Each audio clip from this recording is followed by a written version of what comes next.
I was holding a glass of cheap champagne, standing 3 steps away from my own son, when a hand closed around my arm. Firm, deliberate, like I didn't belong where I was. I turned, expecting a mistake, maybe an apology. Instead, my daughter-in-law's father leaned in close enough for no one else to hear and said, "Go sit with the help, not with family." He didn't raise his voice. He didn't need to. And in that moment, surrounded by people who knew exactly who I was, I understood something had already shifted, and I was the last one to see it. I didn't pull my arm away right off. I just stood there, feeling the weight of his fingers like they had a right to be there. Behind him, the ballroom at the Hilton in downtown Dallas hummed with soft music and polite laughter. White tablecloths, polished glasses, the kind of place my son used to say was too fancy for people like us. My son Daniel was laughing at something his wife said. He had one hand resting lightly on her back, like he belonged in that room now, like he'd always belonged there. He didn't look over, not once. I cleared my throat and said quietly, "I think there's been some confusion." The old man, Frank, I remembered, tightened his grip just a little before letting go. He gave me a thin smile, the kind that doesn't reach the eyes. "There's no confusion," he said. "Just boundaries." Then he stepped back like nothing had happened and turned to greet someone else, already smiling again, already part of the room. I stood there another second, my glass trembling just enough to ripple the surface. Nobody noticed. Or maybe they did and chose not to. I looked back at Daniel. For a moment, I thought maybe he'd turn, maybe he'd catch my eye, give me something, anything. But he just kept talking, nodding along, fitting himself into a life I barely recognized anymore. That's when I noticed the seating cards, round tables, neatly arranged. Names printed in black script. I walked slowly, like I had all the time in the world, and found mine near the back. Not just the back, the side. A small table near the service doors, already half filled with waitstaff on their break. My name was there, spelled right. I let out a breath I didn't realize I'd been holding. This wasn't a mistake. I picked up the card, turned it over like there might be an explanation on the other side. There wasn't. Behind me, I heard Daniel's voice rise slightly, calling for a toast. I didn't move right away. I just stood there, holding that card, while something quiet and heavy settled in my chest. Because this wasn't about one sentence, or one man's hand on my arm. This had been decided long before I walked into that room, and the worst part was, I still didn't know why. I stayed where I was when Daniel lifted his glass. The room quieted the way expensive rooms do. Soft, controlled, like even the silence had manners. He tapped his fork gently against the rim, smiling that polished smile I'd seen grow over the years. It wasn't the grin he used to have as a boy, wide and uneven. This one was measured, practiced. "To 5 years," he said, looking at his wife Emily, like she was the only person in the room. 5 years of building something strong, something lasting. People nodded. A few murmured approval. Someone clapped too early, then stopped. I listened from the side, still holding that place card like it meant something more than it did. "I couldn't have done any of this without you," he continued, his voice steady. "Your family, your support, everything you've brought into my life. Your family." He didn't say mine. It wasn't loud. It wasn't even obvious unless you were listening for it. But I was. I'd been listening for years. My fingers tightened slightly around the card. Emily reached up and touched his arm, smiling like she'd just been handed something precious. Her parents stood close by, proud in a quiet, satisfied way. Frank gave a small nod, like he approved of every word. Daniel raised his glass higher. "To the people who've stood by us, who've helped us get here." More applause this time, warmer, fuller. I didn't raise my glass, because I didn't know if I was included, or if I'd already been quietly edited out of the story he was telling. When the toast ended, The room shifted back into motion. Conversations resumed, servers moved between tables, plates clinked. Life went on like nothing had happened. I finally walked toward the table with my name on it. A young waitress glanced up as I approached, then quickly looked back down at her phone like she'd been caught doing something she shouldn't. 2 others sat beside her, half-finished meals in front of them, jackets draped over their chairs. I set the place card down in front of the empty seat. One of them looked at me, confused. "Oh, I think this table's for staff, sir." I nodded slowly. "Yes," I said. "I believe it is." I pulled the chair out and sat anyway. For a moment, none of us spoke. The sounds from the main room felt farther away back there, like I'd stepped into a different building altogether. I could still see Daniel from where I sat. He was moving from table to table now, shaking hands, accepting congratulations. Every now and then he'd laugh, that same practiced laugh. But he never looked toward me. Not once. The waitress beside me shifted in her seat. "Are you with the family?"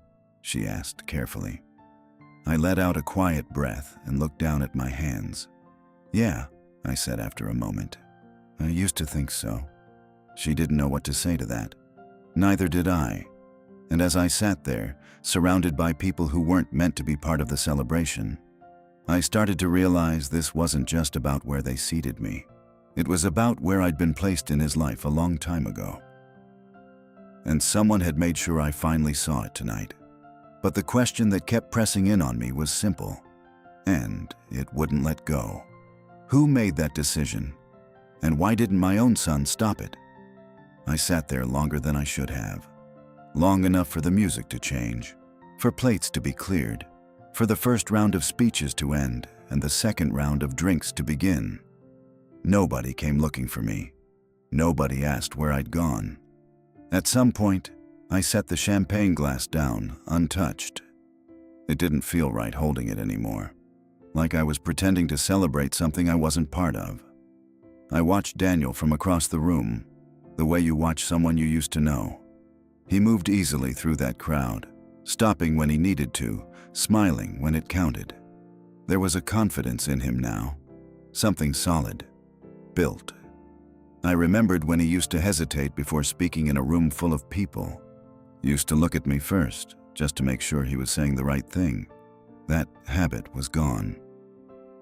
Emily's father stayed close to him most of the night, not hovering, just nearby, like a quiet presence that didn't need to announce itself.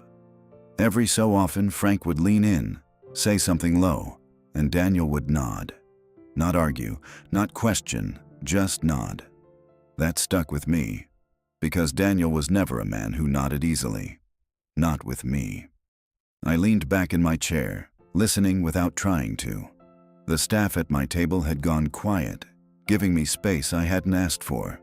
I appreciated that. A few minutes later, I saw Emily approaching Daniel again. She touched his sleeve, said something close to his ear. His smile shifted. Not gone, just tighter. Controlled. Then she glanced, just for a second, toward the back of the room, toward me. Our eyes didn't meet. She looked away too fast for that, but it was enough. Enough to know she knew exactly where I was sitting, and that it hadn't surprised her. Daniel followed her gaze a moment later. Not directly. He scanned the room like he was looking for something else, something easier to acknowledge. Then his eyes passed right over me. Not a flicker, not a pause. Just nothing. That hurt more than anything Frank had said, because Frank didn't owe me anything. My son did. I pushed my chair back slowly and stood. My knees felt stiff but steady. I wasn't leaving yet. Not like this. Not without understanding what I was standing in the middle of. As I stepped out from the side area, the noise of the party seemed to rise around me again. Conversations overlapped. Laughter bounced off the walls. Glasses clinked like everything was perfectly fine. I walked toward Daniel. Not fast, not angry. Just direct. He saw me this time. I know he did. because his shoulders tightened before his face changed. That same polite expression slipped back into place like it had been waiting. "Dad," he said when I reached him, like we'd already spoken tonight. Like nothing was wrong. Up close, I could see the strain around his eyes. Not guilt. Something else. Something guarded. "I was wondering where you ended up," he added. I looked at him for a long second. "No," I said quietly. "You weren't." Emily stepped in beside him before he could respond. Close enough that their shoulders touched. "Is everything all right?" she asked, her voice soft but careful, like she was already managing something. I nodded once. "That depends," I said. Daniel glanced around, then back at me. "Maybe we should talk later," he muttered under his breath. "Later won't do," I said. There was a pause, small but heavy enough that Emily's father noticed from across the room. I saw him start moving toward us, and for the first time that night, Daniel didn't look at his wife. He didn't look at the crowd.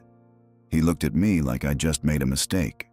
And that's when I realized, whatever this was, it wasn't just about embarrassment. It was something they didn't want said out loud. Frank reached us before Daniel could say another word. He didn't rush. He never seemed like a man who rushed for anything. Just walked up slow, straight-backed, hands loosely at his sides like he already knew how this would go. "Everything all right here?" he asked, though his eyes were on me. Not his daughter, not Daniel. I noticed the way Daniel shifted, just slightly. Not away from me, but not toward me either. Like he was trying to stay neutral in something that shouldn't have been neutral at all. "I was just asking my son a question," I said. Frank gave a small nod, like he was humoring me. "Then maybe it's a conversation for another time." I shook my head. "No, I think this is the time." Emily's hand tightened on Daniel's arm. I saw it. Small movement, but deliberate. Daniel exhaled slowly. "Dad, please, not here." I looked at him carefully. "Then where?" I asked. "Because I got here tonight and somehow ended up seated with the waitstaff, and nobody thought that was worth mentioning." There it was, out in the open. A couple standing nearby went quiet. Not obvious, but enough. Sound travels differently in rooms like that. People don't stare. They listen. Daniel's jaw tightened. "It's just seating," he said. "It's not a big deal." I let that sit between us for a second. "Not a big deal," I repeated. Emily stepped in again, her voice still calm, but firmer now. "We had to make adjustments last minute. There were more guests than expected." I nodded slowly. "And I was the adjustment." No one answered that. Frank crossed his arms loosely. "You're taking this more personally than it needs to be." I turned to him then, really looked at him. "You put your hand on me," I said. "Told me to go sit with the help." He didn't flinch, didn't deny it. Instead, he gave a small, almost patient smile. "I directed you to your seat." "That's not what you said." A pause. Daniel rubbed his forehead like this was all becoming inconvenient. "Dad, you're making a scene." That word landed heavier than anything else. A scene. I looked around the room. People had gone back to pretending not to listen, but the air had shifted. You can feel it when it happens, like a room holding its breath. "I didn't make this," I said quietly. "I walked into it." Emily's expression hardened just a fraction. "We wanted tonight to go smoothly." I nodded. "So you put me where I wouldn't be seen." "That's not fair," Daniel said quickly. I held his gaze. "Then explain it to me." He opened his mouth, then stopped. And in that small hesitation, something settled into place. Because if there had been a simple answer, he would have given it. Frank stepped closer, just enough to insert himself back into the center of it. "We're not doing this here," he said, low and final. But I didn't look at him this time. I kept my eyes on my son. "Did you know where I was seated?" I asked. Daniel didn't answer right away. Emily looked at him.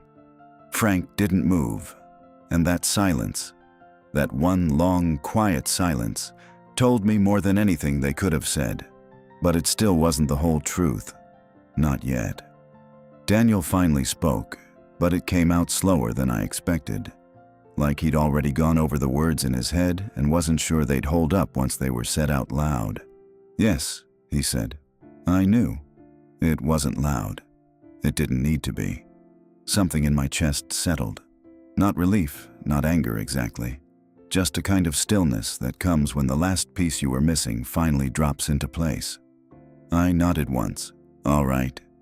Emily stepped closer to him, almost instinctively. "It wasn't meant to be hurtful," she said, her voice tightening now. "We were trying to keep things balanced." I looked at her. Balanced. Frank let out a quiet breath, like we were finally getting somewhere.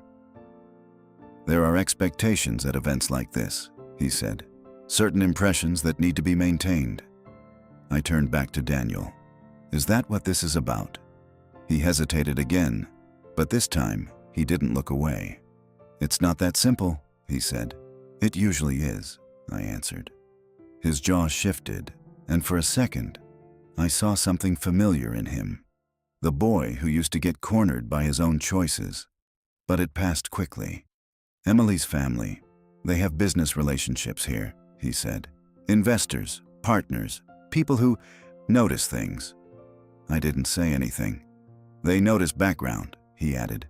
"Presentation, who's connected to who." "And I don't fit," I said. No one rushed to disagree. Emily spoke carefully. "It's not about you as a person." "That's exactly what it's about," I said. Frank stepped in again, a little sharper this time. "Look, you came from a different world.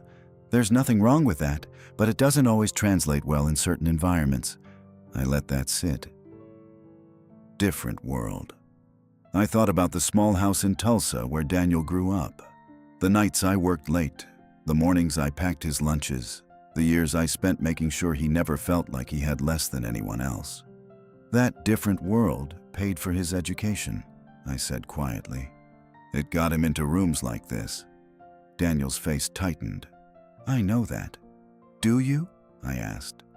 Emily's grip on his arm tightened again. "We're not denying anything you've done," she said. "But tonight wasn't about the past. It was about positioning, about the future." There it was. Clear, clean, finally said out loud. I looked at Daniel. "So where do I fit in that future?"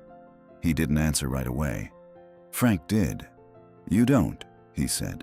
No hesitation, no softening, just the truth as he saw it.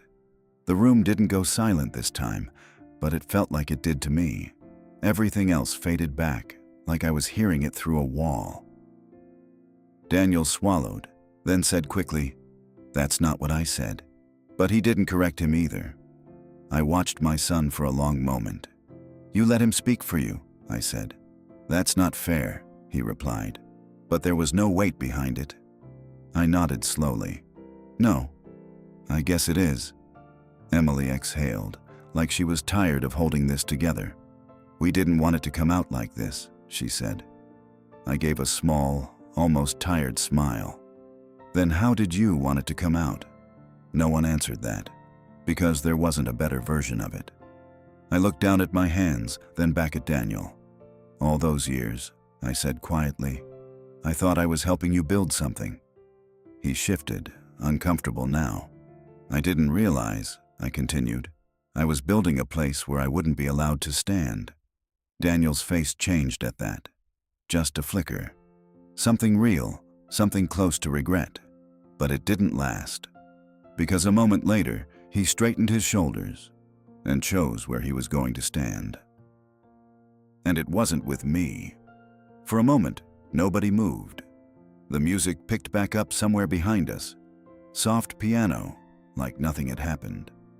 A waiter passed by with a tray of drinks, eyes forward, trained not to notice anything that didn't belong in the evening. I stood there looking at my son and waited. Not for an apology. I think I knew better than that. Just something. Daniel shifted his weight, glanced briefly at Emily, then back at me. "Dad," he said, lowering his voice, "you're making this harder than it needs to be." I let out a slow breath. "Harder for who?" He didn't answer that. Emily did. "For everyone," she said, her tone tightening now, the patience wearing thin. "We had a plan for tonight. We needed things to go a certain way." I nodded. "And I wasn't part of that plan." Frank gave a small shrug. "Now you're understanding." I didn't even look at him this time. I kept my eyes on Daniel. "Is that all I am now?" I asked. "Something that needs to be managed?" His face hardened a little. "That's not fair." "You keep saying that," I replied. "But you haven't said what is fair." He opened his mouth, then closed it again. That silence came back, not as long as before, but just as heavy. Around us, the party kept moving. Someone laughed too loudly across the room. Glasses clinked. A photographer called for another picture near the stage. Life going on, while something quiet and final settled between me and my son. Daniel finally straightened up, like he was bracing himself. "Look," he said, "this is my life now. These are the people I work with, the people I answer to. I can't afford to have things complicated." Complicated. I almost smiled at that. "I raised you," I said. "There's nothing complicated about that." He looked away for a second. Just a second. "It's not about that," he muttered. "Then what is it about?" He didn't answer me, because he already had. Emily stepped closer again, her voice lower now, controlled. "We're trying to move forward," she said. "We can't keep pulling pieces of the past into every room we walk into." I felt that one land. Not loud, but deep. "A piece of the past," I repeated. Frank nodded once, like that summed it up nicely. I looked at Daniel. He didn't correct her, didn't defend me, didn't even try. And that was it. Not the words, not the seating, not even Frank's hand on my arm. It was that moment, that quiet choice. I gave a small nod, more to myself than to them. "All right," I said. Daniel looked up, almost surprised. "All right?" "Yeah," I said. "I hear you." There was a flicker of relief on his face. Small, but there, like maybe this would pass now. Maybe I'd step back where I was supposed to be, and the night could keep going the way they planned it. I reached into my jacket, pulled out the small envelope I'd brought with me. I hadn't planned on giving it to him like this, but plans change. I held it out. "For you," I said. He hesitated, then took it slowly. "What is it?" "Something I was going to give you after the toast," I said. Didn't seem like the right moment anymore. He looked down at it, then back at me. "You could have still." "No," I said gently. "I couldn't have." He turned the envelope over in his hands, uncertain now. And for the first time that night, he looked like he didn't know what came next. Daniel didn't open the envelope right away. He just stood there, holding it like it carried more weight than paper should. Emily leaned slightly toward him, trying to catch a glimpse, but he kept it close to his chest. "What is it?" he asked again, quieter this time. I looked at him for a moment, then past him, at the room, the people, the life he'd chosen so carefully. "It's everything I had left set aside for you," I said. That got his attention. His fingers tightened around the envelope. "What do you mean?" I kept my voice steady. "Savings, accounts. The last of what I was planning to pass on, when the time felt right." Emily's expression changed. Not openly, but enough. Frank noticed too. I could see it in the way he straightened, just slightly. Daniel looked down at the envelope again, then back at me. "You're giving me this now?" "I was," I said. The word hung there. He frowned. "Was?" I nodded once. "You should still open it," I said. He hesitated, then slid a finger under the seal and pulled the flap back. The paper made a soft tearing sound, louder than it should have been. He unfolded the document inside, eyes scanning quickly at first, then slowing. I watched his face change. Confusion, then focus, then something tighter, something that didn't sit well. "What is this?" he asked. "It's a notice," I said. "Everything's been closed, redirected." His eyes snapped up to mine. "Closed?" I nodded. "As of this morning." Emily stepped closer now. "Daniel, what does that mean?" He didn't answer her. He was still looking at me. You moved everything?" he asked. "Yes." "Where?" I held his gaze. "Somewhere it'll do some good." There was a long pause. Not the kind that leaves room for misunderstanding. The kind that makes everything very clear. "You can't just—" he started, then stopped himself. He glanced around, aware of where he was. Who might be listening? "Dad," he said again, lower now, controlled. "That wasn't your decision to make alone."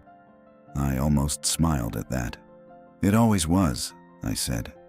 Frank stepped forward, his voice sharper now. "This is inappropriate."